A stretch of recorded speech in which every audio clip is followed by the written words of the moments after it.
Dear student, मैं आपका Saqib sir, social science teacher. आज हम आपको कराएंगे 10th क्लास का प्रैक्टिस पेपर सामाजिक विज्ञान का, जो आपके 90 मिनट्स का है और 40 नंबर का है। ठीक है, चलो आगे चलते हैं। आगे चलने से पहले कुछ इस प्रकार इस क्वेश्चन पेपर को समझ लें। इस प्रश्न पत्र में कुल 4 खंड हैं, सभी खंड अनिवार्य हैं। इस प्रश्न पत्र में कुल 60 बहुविकल्पीय प्रश्न हैं, जिनको 4 खंडों में क में विभाजित किया गया है। खंड क में 24 प्रश्न हैं, जिनमें से 20 प्रश्नों को हल करना है।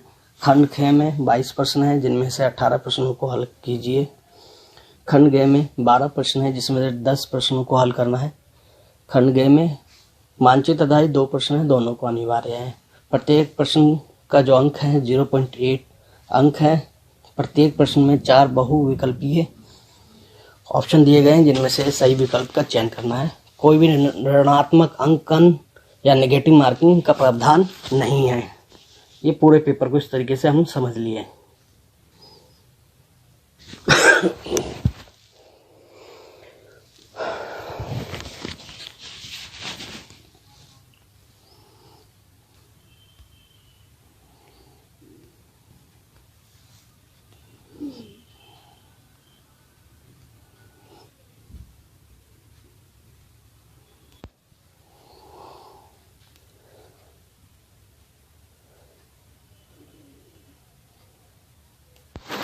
क्वेश्चन नंबर 5-6 की तरफ चलते हैं। कितने से कौन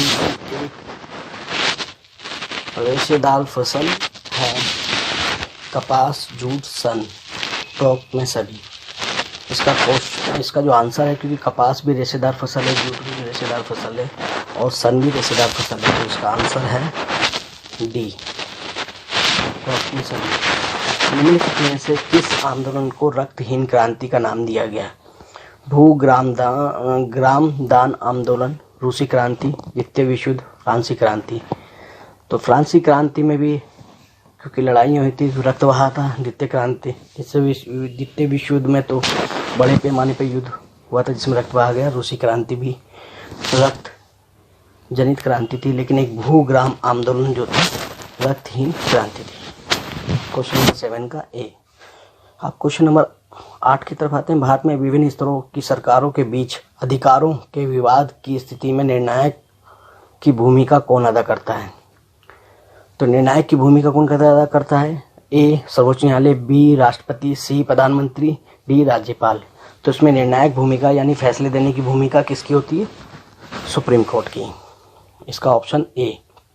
क्वेश्चन नंबर 9। किस प्रकार की शासन व्यवस्था एकात्मक शासन व्यवस्था है? भारत में किस प्रकार की शासन व्यवस्था है?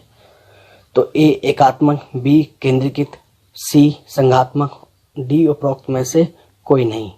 तो इसका आंसर आ रहा है सी संघात्मक।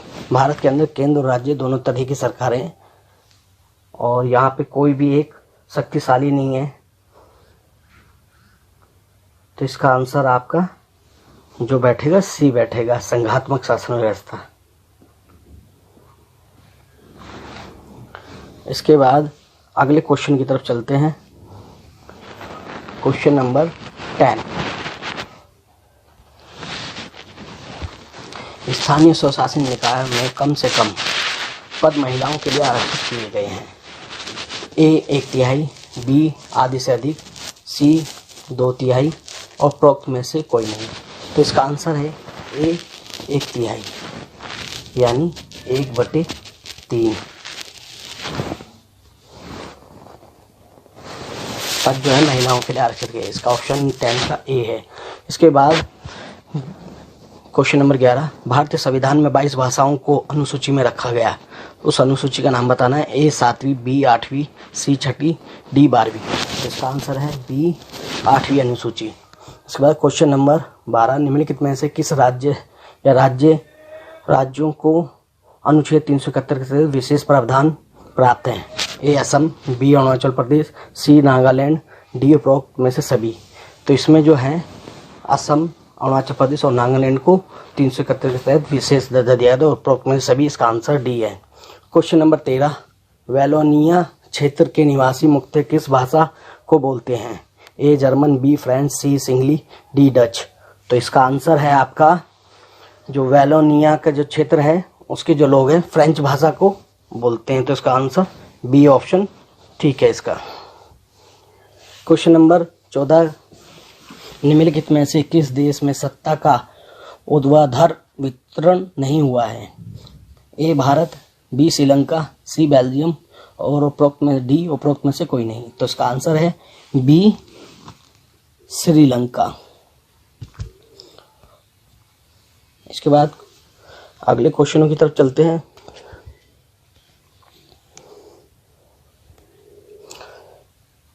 क्वेश्चन नंबर 15,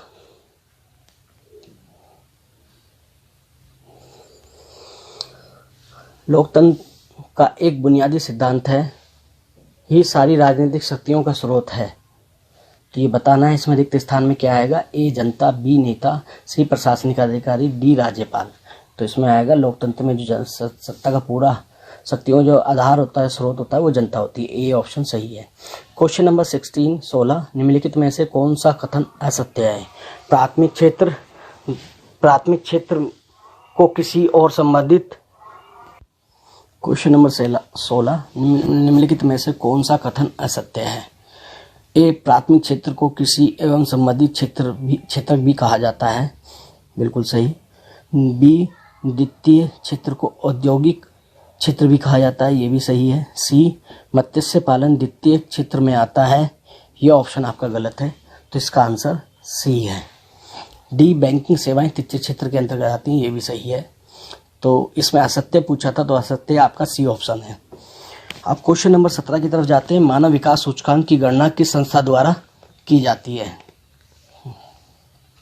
ए विश्व व्यापार संगठन, बी संयुक्त राष्ट्र संघ, सी संयुक्त विकास प्रोग्राम, डी उपरोक्त में से कोई नहीं। तो इसका जो है ऑप्शन सी है। इसकी जगह ये भी लिखा सकता है कि यूएनडीपी, संयुक्त राष्ट्र विकास प्रोग्राम को यूएनडीपी भी कहा जाता है।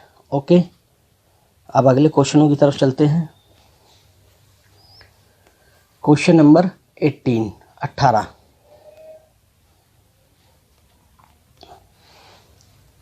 निम्नलिखित में से कौन सा एक शहरी अमीर व्यक्ति की लड़की के लिए विकास का लक्ष्य हो सकता है?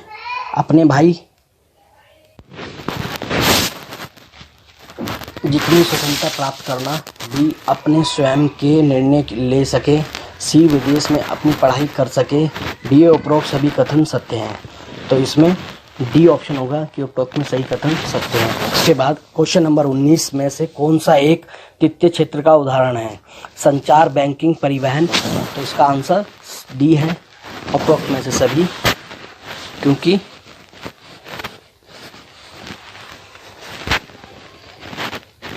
इसमें सभी आ रहे हैं जो तृतीय क्षेत्र में आते हैं। प्राथमिक क्षेत्र में जो जमीन से जुड़े होते हैं, द्वितीय क्षेत्र में वो जो कि किसी चीज़ का निर्माण करते हैं, और तृतीय क्षेत्र में हमेशा सेवा और सेवा से संबंधित कार्य आते हैं। इसके बाद क्वेश्चन नंबर हम 19 की तरफ चलते हैं, वो क्वेश्चन नंबर 20 की तरफ।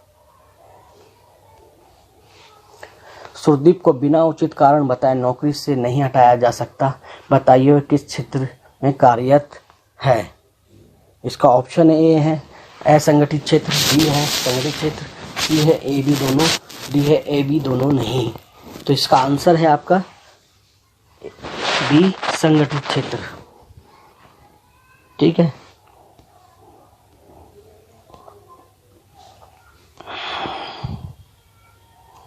अब अगले क्वेश्चन की तरफ चलते हैं। क्वेश्चन नंबर 21, इनमें से कौन सा विचार जोसेफिए मैथनी का नहीं था? इटली छोटे राज्यों और प्रदेशों के पैबंद की तरह नहीं रह सकता, बी एकीकरण ही इटली की मुक्ति का आधार हो सकता है, सी राजशाही का समर्थन, डी प्रजातांत्रिक गणतंत्र का समर्थन। तो इसका ऑप्शन जो है सी सही है, वो राजशाही का समर्थन करता था। इसके बाद मेटरनिख कौन था? ए ऑस्ट्रेलिया का राजा, बी ऑस्ट्रेलिया का चांसलर, सी ऑस्ट्रेलिया का पर्सा का राजा, डी पर्सा का प्रधानमंत्री। तो जो था मेटरनिख ऑस्ट्रेलिया का चांसलर था। इसके बाद क्वेश्चन नंबर 23 की तरफ जाते हैं। 23 में जो है फ्रेडरिक लिस्ट कौन थे? तो ये जो थे कौन थे? ए संगीतज्ञ और बी दार्शनिक, सी अर्थशास्त्री, डी चित्रकार। तो ये जो थे ये अर्थशास्त्री थे। इसका ऑप्शन सी सही होगा। अब अगले क्वेश्चनों की तरफ चलते हैं।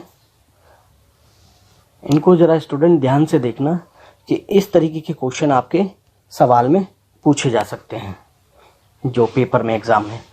क्वेश्चन नंबर 24, निम्नलिखित में से किस चित्रकार ने जर्मेनिया का चित्र बनाया था? ये आपके पेपर में आ सकता है। ए फिलिप वेट, बी अर्नेस्ट रेनन, सी फ्रेडरिक सेरियो और डी कावूर। तो इसका है ऑप्शन ए फिलिप वेट ने जो है आपका ये चित्र जर्मेनिया वाला बनाया था। यहाँ तक आपका एक खंड पूरा हो गया। अब खंड 6 की तरफ चलते हैं, सेक्शन बी। क्वेश्चन नंबर 25, किसने कहा था कि मैथनी हमारी सामाजिक व्यवस्था का सबसे खतरनाक दुश्मन है? तो A duke Metternich, B Napoleon, C Emmanuel Victor, D Emmanuel Victor two. ये फर्स्ट था, ये सेकंड थे, लेकिन कहा था ये ए ड्यूक मेटरनिख ने। किसने कहा था? ड्यूक मेटरनिख ने। क्वेश्चन नंबर 26, निम्नलिखित में से कौन सा कथन इटली के एकीकरण के विषय से संबंधित नहीं है? ए जोसेपे मैस्नी ने अपने लक्ष्य की प्राप्ति के लिए खुफिया संगठन की स्थापना की, बी मंत्री कावूर ने इटली संघ की स्थापना के लिए आंदोलन का नेतृत्व किया, सी 1861 में विक्टर इमैनुअल द्वितीय ने स्वयं को संयुक्त इटली का राजा घोषित किया, D auto von Bismarck Italy के एकीकरण का सूत्रधार था। तो इसका ऑप्शन है डी, आंसर 26 का डी। अब आते हैं 27 की तरफ। निम्नलिखित में से कौन सा एक कथन 1804 के नेपोलियन नागरिक संहिता के संदर्भ में सत्य है? एक, इसने जन्म पर आधारित विशेषाधिकारों को समाप्त कर दिया। 2, इसने प्रशासनिक विभाजनों को सरल बनाया। 3, यातायात और संचार व्यवस्थाओं को सुधार किया।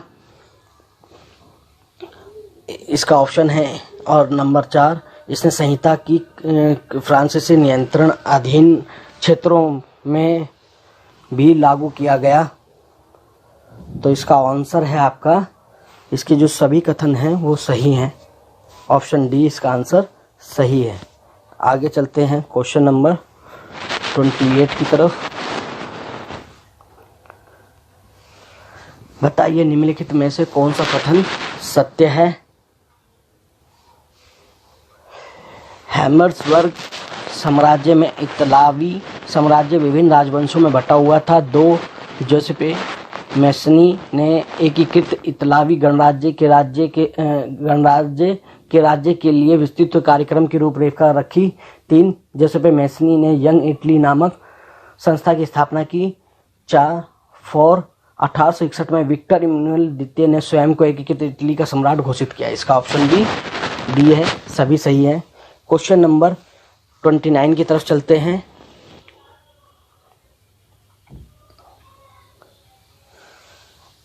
सही मिलान की पहचान कीजिए। ए बिस्मार्क इटली, बी मैस्नी जर्मनी, सी कावूर ब्रिटेन और डी मेटरनिख ऑस्ट्रेलिया। इसमें कौन सा सही है?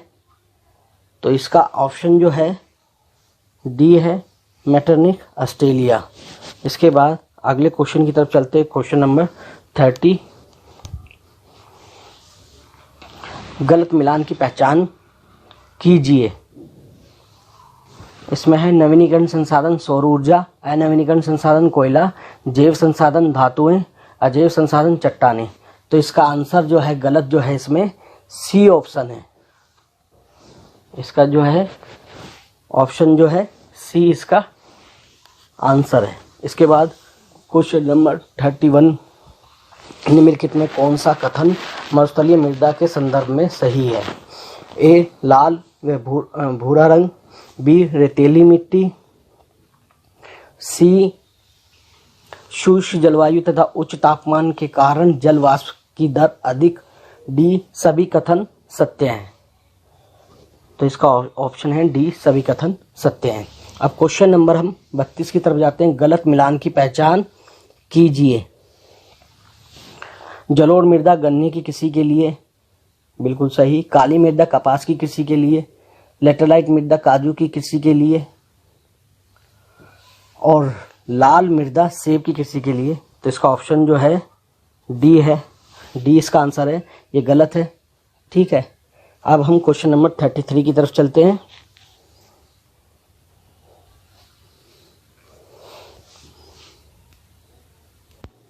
क्वेश्चन नंबर 33, निम्नलिखित में से कौन सा कथन भारत में कॉफी उत्पादन के संदर्भ में असत्य है? भारतीय कॉफी अपनी गुणवत्ता के लिए संसार में प्रसिद्ध है। बाबा बुदन की पहाड़ियों में इसका उत्पादन आरंभ हुआ। सी. अरेबिक किस्म की कॉफी आरंभ में जापान में लाई गई। उपरोक्त में सभी कथन सत्य हैं। इसका ऑप्शन है सी। क्वेश्चन नंबर 34, निम्नलिखित में कौन सा कथन जलोढ़ मृदा के संदर्भ में सत्य है? ए. इन मृदाओं का रंग सफ़ेद है। बी. यह मृदा कपास की खेती के लिए उपयुक्त है। सी. इनमें फास्फोरस की मात्रा बहुत अधिक होती है।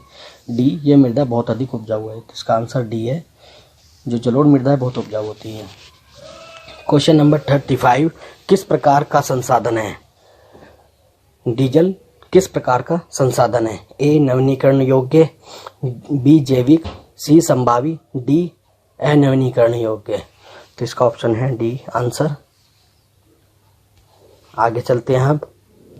क्वेश्चन नंबर 36, नीचे दिए गए प्रश्न में से दो प्रकथन दिए गए हैं। इन संकल्पना से और दूसरा कारण के कथनों को पढ़िए और सही विकल्प का चयन कीजिए। संकल्पना से देश के आर्थिक विकास के लिए सतत पोषणीय विकास की आवश्यकता है। कारण से सतत पोषणीय विकास का ये सुनिश्चित करता है कि उत्पादन प्रक्रिया पर्यावरण के अनुकूल हो। तो विकल्प है इसमें ए, संकल्पना ए और एवं कारण के दोनों सही है। एवं कारण संकल्पना की सही व्याख्या करता है, ये बिल्कुल सही है। ऑप्शन इसका ए है, 36 का ए। फिर 37, नीचे दिए गए प्रश्नों में से दो प्रकथन दिए गए हैं। एक संकल्पना से दूसरा कारण के कथनों को पढ़िए और सही विकल्प का चयन कीजिए। संकल्पना से मत्स्य पालन का कार्य प्राथमिक क्षेत्र में आता है, सही है। कारण मत्स्य पालन सीधा प्राकृतिक संसाधनों पर निर्भर करता है, विकल्प भी सही है इसका, कारण भी। तो इसका ऑप्शन भी ए है, ठीक है। अब अगले प्रश्न की तरफ को चलते हैं। क्वेश्चन नंबर 38, श्रीमान जे एक काल्पनिक देश पालमपुर के निवासी हैं। यह एक विकसित देश है। निम्नलिखित में से कौन सी एक उसके देश की विशेषता है? औद्योगिकरण की तीव्र रफ्तार एवं उच्च प्रति व्यक्ति आय। 2. उच्च शिशु दर एवं शिशु दर। 3. उच्च मानव विकास सूचकांक। और 4 है उच्च सकल घरेलू उत्पाद। तो इसका जो ऑप्शन है सी ऑप्शन इसका सही है। इसके बाद क्वेश्चन नंबर 39, निम्नलिखित में से किस कानून द्वारा भारत सरकार ने 2005 में ग्रामीण क्षेत्रों में 100 दिन के रोजगार को सुनिश्चित किया? स्कूल चले हम, काम के बदले अनाज, महात्मा गांधी राष्ट्रीय रोजगार गारंटी योग कानून, प्रधानमंत्री रोजगार कानून। तो इसका ऑप्शन है सी 39 का। अब 40 नंबर क्वेश्चन की तरफ चलते हैं। क्वेश्चन नंबर 40, निम्नलिखित में से किन कारणों से तमिल श्रीलंका में बेगानापन महसूस करने लगे? कानूनों द्वारा सिंहलियों को एकमात्र राजभाषा घोषित किया गया। सरकार ने विश्वविद्यालय एवं सरकारी नौकरियों में सिंहलियों को प्राथमिकता देने की नीति चलाई। सी, नए संविधान में यह प्रावधान किया गया कि सरकार बौद्ध मत का संरक्षण में बढ़ावा देगी। तो ये सभी कारण है जिसकी वजह से जो तमिल हैं अपने आप को बेगाना महसूस करने लगे श्रीलंका के अंदर। क्वेश्चन नंबर 41, नीचे दिए गए प्रश्नों में से दो प्रकथन दिए गए हैं। एक संकल्पना और दूसरा कारण के कथनों को पढ़िए और सही विकल्प का चयन कीजिए। तो इसमें से है, बेल्जियम ने अपने संविधान में 1970 से लेकर 1993 के मध्य 4 संशोधन किए। कारण के बेल्जियम में डच भाषी व फ्रेंच भाषी लोगों के मध्य तनाव बढ़ रहा था। तो इसका ऑप्शन ए है, संकल्पना ए भी से भी सही है और कारण दोनों सही हैं एवं कारण संकल्पना सही व्याख्या करता है। तो 41 का जो आंसर है ए है। अब अगले क्वेश्चन की तरफ, क्वेश्चन नंबर 42, निम्नलिखित में से कौन सा एक संघ सूची का विषय नहीं है? रक्षा, विवाह, संचार, व्यापार। तो इसमें जो ऑप्शन है इसका ए केवल 1, बी 1 और 2 और 4 केवल 4, इस तरीके से सी केवल 3 और डी केवल 1 और 2। तो इसका ऑप्शन है आपका बी। इसका ऑप्शन क्या है? बी ऑप्शन है। तो चलते हैं, अब हम आ गए हैं खंड ग में सेक्शन सी। नीचे दिए गए अनुच्छेद को पढ़िए और पूछे गए प्रश्नों का उत्तर दीजिए। हरियाणा, केरल और बिहार के कुछ तुलनात्मक आंकड़े दिए गए हैं। इसमें राज्य के नाम इधर है, हरियाणा, केरल, बिहार। इसमें शिशु मृत्यु दर प्रति 1000 व्यक्तियों में 2017 के अनुसार, साक्षरता दर 2011 के अनुसार और निवल उत्पत्ति अनुपात 100 प्रति तथा 14 वर्ष आयु और माध्यमिक स्तर व्यक्ति 2013 और वर्ष 2000 जो वर्ष है इसको 15 से 14 है। अब स्रोत आर्थिक सर्वेक्षण 2018-19 PA वॉल्यूम 2 भारत सरकार राष्ट्रीय नमूना सर्वेक्षण संगठन 575 रिपोर्ट संख्या है, उसमें ये दिया गया है। इसमें क्वेश्चनों के जवाब देने हैं। इसमें क्वेश्चन नंबर 47, इनमें से किस राज्य में माध्यमिक स्तर के स्कूलों में जाने वाले बच्चों का अनुपात सर्वाधिक है? तो इसमें आप देखिए,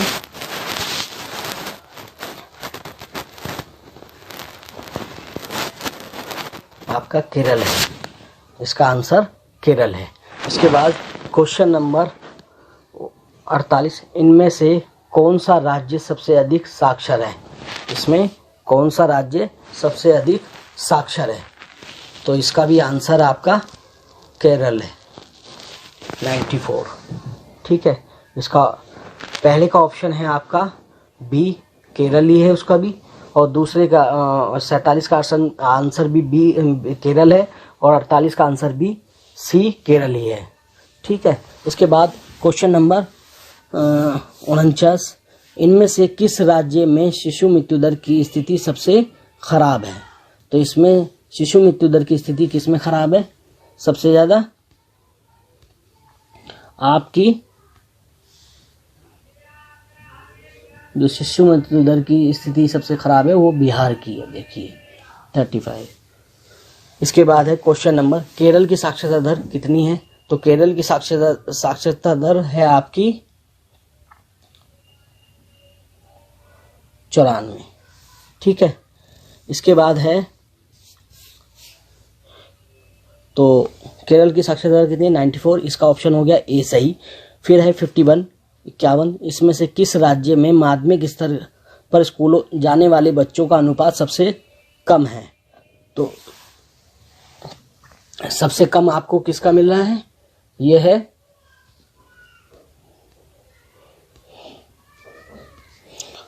आपका बिहार का। देखिए ये माध्यमिक स्कूल जो स्तर पे है सबसे कम किसका है? बिहार का है। तो इसका ऑप्शन जो है आपका बिहार आएगा, 51 का बी। इसके बाद है 52, हरियाणा की साक्षरता दर कितनी है? तो इसमें हरियाणा की साक्षरता दर अगर हम देखेंगे तो इसकी हरियाणा की साक्षरता दर है आपकी 82। ठीक है, तो इसका आंसर होगा आपका डी ऑप्शन जो इसका डी ठीक होगा। सभी ने इस टेबल वाले क्वेश्चन को ध्यान से देखना है क्योंकि इसके आंसर टेबल। अब इसमें नीचे दिए गए अनुच्छेद को पढ़िए एवं पूछे गए प्रश्नों का उत्तर कीजिए। राष्ट्रवाद की पहली स्पष्ट अभिव्यक्ति 1789 में फ्रांसीसी क्रांति के साथ हुई और फ्रांसीसी क्रांति से जो राजनीतिक और संवैधानिक बदलाव हुए उनसे प्रभुसत्ता राजतंत्र से निकलकर फ्रांसीसी नागरिकों के समूह में हस्तांतरित हो गई।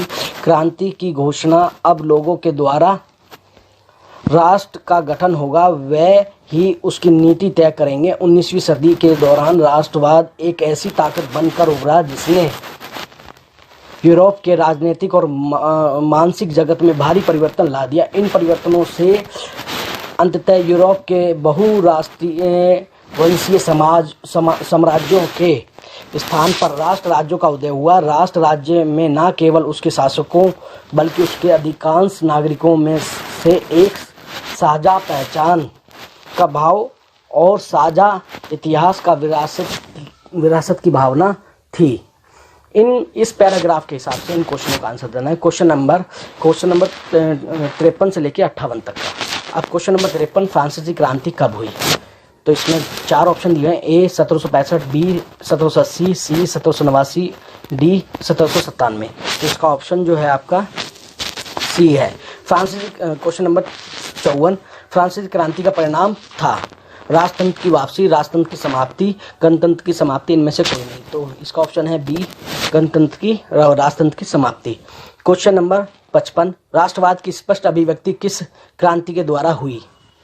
राष्ट्रवाद की स्पष्ट अभिव्यक्ति किस क्रांति के द्वारा हुई? ऑप्शन ए अमेरिकी क्रांति, बी फ्रांसीसी क्रांति, सी रूसी क्रांति, डी जापानी क्रांति। तो इसका ऑप्शन भी बी है, फ्रांसीसी क्रांति। फ्रांसीसी क्रांति की घोषणा थी राष्ट्र का गठन जनता के द्वारा होगा, बी राष्ट्र का गठन वरिष्ठ जनों के द्वारा होगा,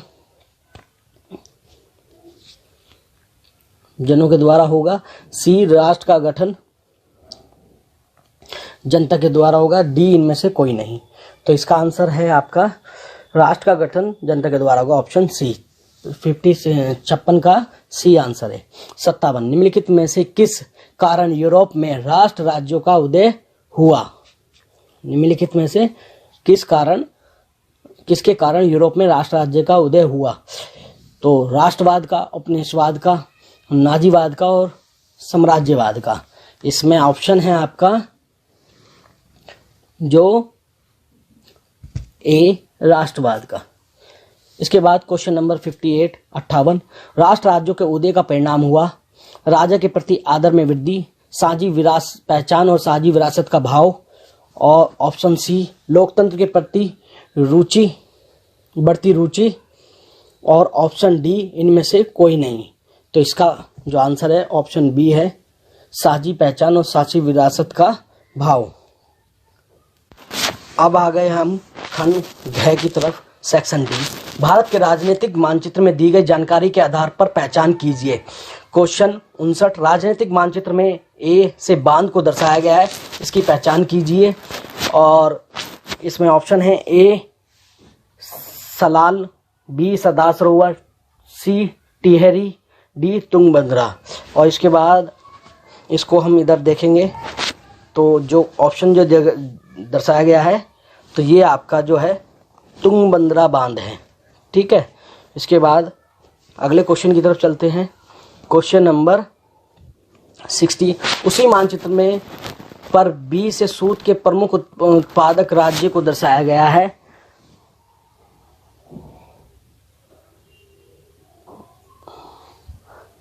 विकल्पों में से सही का चयन कीजिए।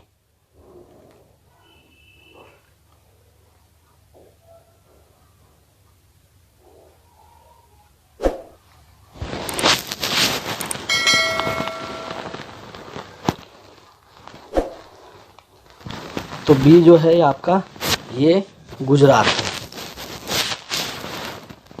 ठीक है। बी आपका गुजरात है। इसमें राज्य दिए हैं गुजरात, केरल, मध्य प्रदेश, पंजाब। इस तरीके से आप मानचित्र करें। ये दो क्वेश्चन दो दृष्टिहीन जो छात्र होते हैं उनके लिए है। उस बांध की पहचान कीजिए जो कर्नाटक राज्य में है। तो इसका आंसर हो जाएगा आपका तुंगभद्रा बांध। और अगला क्वेश्चन है आपका असम की प्रमुख रोपण फसल की पहचान कीजिए। तो असम की जो प्रमुख रोपण फसल है वो चाय है। एक मिनट, क्या है? चाय है, सी ऑप्शन है। इस तरीके से हमने सारा पेपर कर लिया है। सभी बच्चे इस वीडियो को ध्यान से देखें, एक एक ऑप्शन को समझें, किस किस चैप्टर से क्वेश्चन पूछे जा रहे हैं इस पर गौर करें, अपने सिलेबस पे ध्यान दें और अपना जो आपका 30 तारीख को पेपर है उस पर बड़े ध्यान से करना है आपको, क्योंकि ये ऑब्जेक्ट टाइप पेपर है, इसमें ऑप्शन की जगह नहीं होती है। और ख़ास तौर पे अपनी जो आपकी ओमार शीट है उसमें जो हैज़ और स्टार वाली जो ब्लैंक वो होते हैं ब्लॉक, उनको सही से फिल करना है, सही से लिखना है। जैसे जो ऑप्शन आपने फिल कर दिया है उसी को उस ब्लॉक में आंसर को आपको लिखना भी है। ये सभी बच्चे ध्यान रखें, क्योंकि फर्स्ट पेपर में अगर किसी ने गलती कर दी है तो ये सोशल साइंस के पेपर में ये ध्यान रखना है। सभी को ये वीडियो देखनी है। आगे भी कुछ क्वेश्चन, इंपॉर्टेंट क्वेश्चन की मैं वीडियो बनाऊंगा, ठीक है। और सभी इसको शेयर करें, सब्सक्राइब करें, लाइक करें। Thank you all the